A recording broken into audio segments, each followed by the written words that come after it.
The Konarak Temple was conceived as a huge and colossal chariot drawn by a team of 7 horses depicted in the galloping mode. The entire temple was planned in such a way that it is fitted with 12 pairs of exquisitely decorated stone wheels.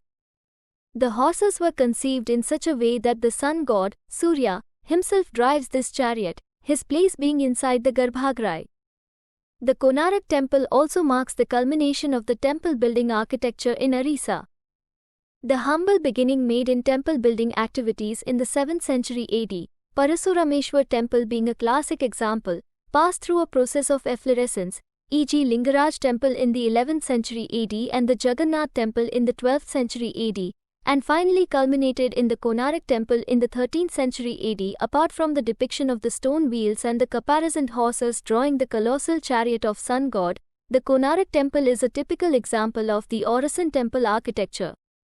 The temple is not different from those of other regions. On plan, the temple consists of a dual, sanctum sanctorum or the sanctuary, antarala, jagmohana, porch or the mahamandapa, and a bhoga mandapa, the latter being detached from the main temple complex as a separate unit, but along the same alignment with the main temple.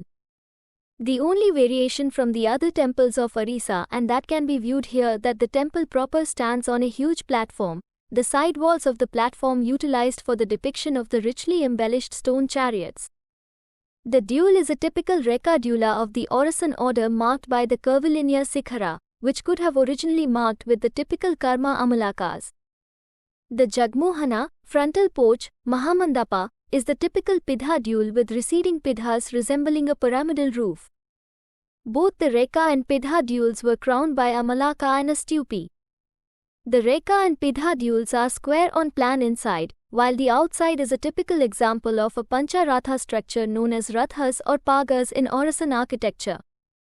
The central projection, also the most pronounced one, is known as Raha Paga, while the middle one is Anuratha Paga and the corner one is known as Kanika Paga.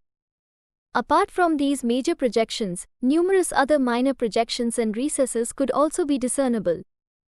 On elevation, both the Pidha and Rekha duals are divided into the components, namely Pista or Jangha, the platform, Bada, the wall portion, the vertical wall, Gandhi, the portion immediately above the Bada, the trunk portion of a body. In a Rekha dual it is curvilinear, while in a Pidha dual it is pyramidal, and Mastaka, the crowning element, head. It consists of Beki, neck, Amala, Khapuri, Kalasa.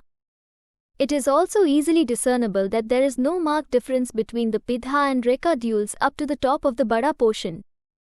The Bada portion further consists of Pabhaga, foot, which is composed of 5 broad moldings, Tala Jangha, lower shin, Bandhana, a set of moldings which divides the Jangha into 2, namely the Tala and Upara Jangha, upper shin, and the Veranda, which is again a set of moldings. The number may vary. Here in the Pidha dual there are 10 moldings. The Pidha dual as described above is in the form of a stepped pyramid with receding tiers of Pidhas, arranged into 3 tiers, called as Putalas. The Gandhi portion of the Pidha dual is preserved fairly at the Konarak Temple. However, the Gandhi portion of the Rekha dual and a large part of the Bada had collapsed long ago. Even the extant remains of the Rekha dual remind us of the typical superstructure it should have once had. The Bhoga Mandapa as stated above is detached from the main temple structure. The Mandapa is a pillared edifice, now open to the sky. The stones are laid in ashlar masonry. The individual stones were carved and finished smoothly and hence the joints are less visible. These stones were placed on one another firmly due to their own weight, supplemented by the use of iron dowels to hold them properly in their place. The evidence indicates that 3 different kinds of stones were used in the temple construction. The stone type known as khondalite was used largely for the temple construction, while the high-quality chlorite was used for the dorjum and some sculptures. The interior core of the temple and other structures were largely constructed using the laterite stones. The selection of khondalite, which is a variety of garnet-type ours feldspathic gneiss that is prone to easy weathering and chemical alteration, had been a major cause in the gradual disintegration of the temple. Most of the garnet composition is decomposed into a spongy mass of oxide, which is further deteriorated by the saline winds and heavy rainfall witnessed in this region. Hence it has been an arduous task conserving this temple.